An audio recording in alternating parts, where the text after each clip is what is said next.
Cukor konzumujeme každý deň, je obsiahnutý vo všetkých potravinách, už sme na ňom závislí a kde nie je cukor, je náhradný cukor.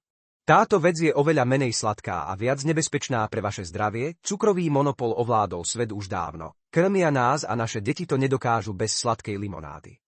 Ale je cukor naozaj taký bezpečný, že je dobré ho nafúkovať a krmiť nás ním? A nakoniec, ako sa ho zbaviť?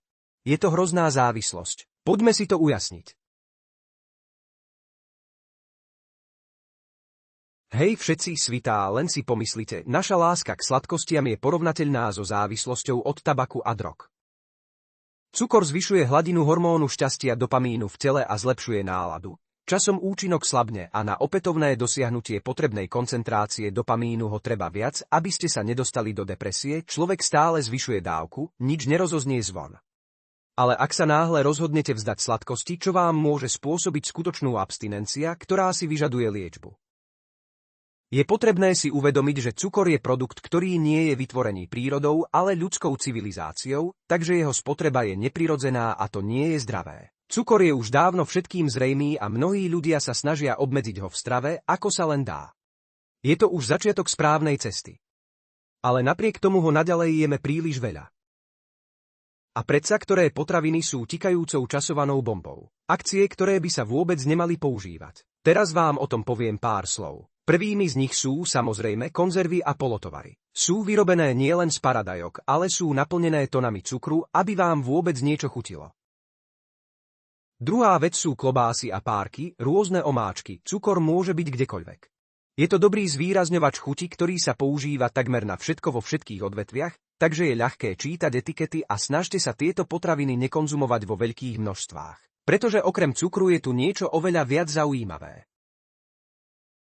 Predovšetkým, aby sme pochopili, aké miesto by mal zaujať cukor v našich životoch, bolo by pekné uviesť základné poznatky o biologickej chémii a samotnej histórii jeho objavenia sa v našich životoch. Spomeňme si na objavenie Ameriky. Toto nové svetlo nám prinieslo viac ako len hromadu problémov a poznatkov, ale aj mnohé nové druhy rastlín. Samozrejme, hľadalo sa najmä zlato a striebro, ale našli aj niečo oveľa nebezpečnejšie. Cukor. Počas svojej druhej plavby Krištof Kolumbus zobral cukrovú trstinu a vysadil ju na pozemku, ktorý teraz okupuje Dominikánska republika. A na admirálovú veľkú radosť sa rastlinky ujali a rýchlo sa rozšírili. A potom sa začala epidémia cukru. Ľudia sú závislí. Pokusy na zvieratách tieto zistenia potvrdzujú. Potkany, ktoré boli dlhodobo na diéte s vysokým obsahom cukru, vykazovali všetky príznaky drogovej závislosti až po abstinenčné príznaky a relapsy. Taktiež sa u nich prejavil sklon k alkoholizmu a ľahšie upadli do závislosti od opiódov. Čo sa nestalo v prípade hlodavcov v kontrolnej skupine, kde sa strava jednoducho nezmenila. Navyše potkany, ktoré ochutnali cukor a drogy, vyberajúc medzi týmito dvoma, častejšie podnikateľskí chemici a antropológovia, ktorí sa špecializujú na vplyv zdravotníckych problémov na spoločnosť. Poznamenávajú, že v každom mediálnom diskurze týkajúcom sa cukru sa vždy stretávajú záujmy oboch strán. Cukrovarnícke spoločnosti a ich protivníci. Výrobcovia náhrad cukru a títo si najčastejšie financujú sami. Štúdie poukazujúce na škodlivosť cukru a prínos všetkých náhrad, zatiaľ čo výrobcovia cukru a sladeného cukru v potravinách majú viac problémov v mede, čo osvetľuje výsledky týchto štúdií. Výsledkom je, že z psychologického hľadiska je cukor najzreteľnejším potravinovým háčikom, ktorý vytvára množstvo obáv, predsudkov a mylných názorov. Koniec koncov, neofiti zdravej výživy, ktorí sa snažia, vážne ho prirovnávajú k drogovej závislosti. Ale pasca je, že čím viac je človek fixovaný na príjem cukru, tým ťažšie môže túto spotrebu kontrolovať. Teraz je ťažké si to predstaviť, ale pôvodne cukor vôbec nebol spotrebiteľský výrobok. V dávnych dobách bol za sladkosť zodpovedný med. Ľudia chodili po lesoch a zbierali divoký med a potom ho použili na určený účel, na určené použitie a na pridávanie do pečiva a nápojov. A čo cukor? Cukor bol pre elitu. Je pravda, že zostal drahým dovážaným produktom, až kým sa neuskutočnil nemecký štátny prevrat v priemysle, nezískal sa cukor z cukrovej repy priamo v krajinách jeho rodného Nemecka. Tým sa ušetrilo veľa peňazí na výrobných a prepravných nákladoch a cukor prenikol do každej kuchyne. A ak na začiatku 20. storočia jeden človek spotrebovali v priemere 17 kg cukru ročne, RUS teraz je približne 40 tón potravín za rok. Spolu s konzumáciou cukru rastú aj brúšká, prípady ochorení, srdcových chorôb a obrovského počtu úmrtí na cukrovku. Vedci, ktorí sa to snažili vysvetliť akýmkoľvek spôsobom, sú rozdelení na niekoľko táborov. Tí, ktorí sa pridržali teórie cukru a tí, ktorí si mysleli, že je to len fikcia. Ale výber toho, do ktorého výskumu investovať, cukrovarnícke združenie prilákalo zástupcov obrovského odvetvia. Coca-Cola, General Mills, to sú obrovské americké značky.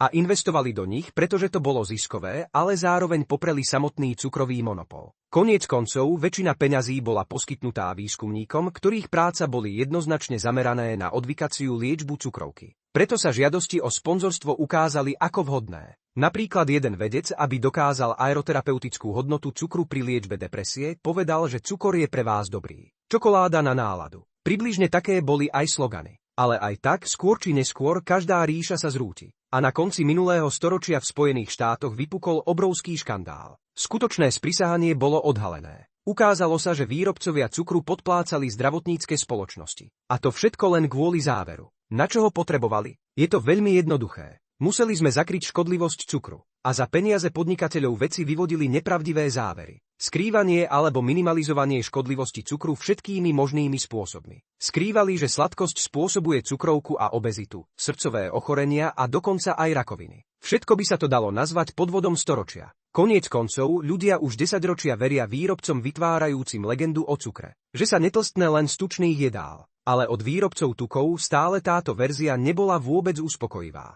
A začalo sa prerozdeľovanie zóny vplyvu. V dôsledku toho sa cukrové sprisahanie ukrylo. A na pultoch obchodov sú nové, drahšie a menej nezdravé potraviny. Dopyt po nich však samozrejme nebol veľký. Výrobca predsa vie, že cukor nás robí šťastnými. A pridáva ho takmer všade. Koniec koncov, nie je to len to, čo sme naberte si lyžičku staniera. Existuje skrytý cukor, ktorý môže byť obsiahnutý v akomkoľvek jedle, pečive, dokonca aj v obyčajnej vode. Nie je tajomstvom, že mnohé kaviarne a reštaurácie pridávajú cukor do potravín. V rôznych jedlách, najrôznejších omáčkach, limonádach, tyčinkách. A ide o to, že cukor robí, aby ľudia jedli ešte viac cukru. Napríklad na Telegrame tento príspevok vyvolal v mojom okolí veľa diskusí. A myslím si, že stojí za to o tom hovoriť. Tieto poznatky budú užitočné pre každého. Veď ide o naše zdravie. Sa nachádzajú v mnohých potravinách, ktoré pochádzajú z hmyzu. Áno, počuli ste správne. To sú produkty, ktorými nás krémia. V súčasnosti existuje viac ako 100 produktov obsahujúcich tieto prídavné látky. A väčšina z nich sú produkty určené pre deti. Stojí za to vedieť, čím krmíme svoje deti. Hľadám podrobnosti o tom, ako sa nás snažia manipulovať. Čím sa nás snažia krmiť. Úsvit nájdete na mojom Telegrame. Pravda je vždy nebezpečná. Ale to je pravda. Odkaz je v komentároch. Prednedávnom sa v Spojených štátoch našli dokumenty potvrdzujúce nepríjemnú skutočnosť. Výrobcovia cukru a sladkých sítených nápojov, ktorí už na konci 60. rokov 20. storočia mali informácie, že tieto výrobky vyvolávajú rozvoj smrteľných chorôb. Toto tajomstvo však pred verejnosťou skrývali.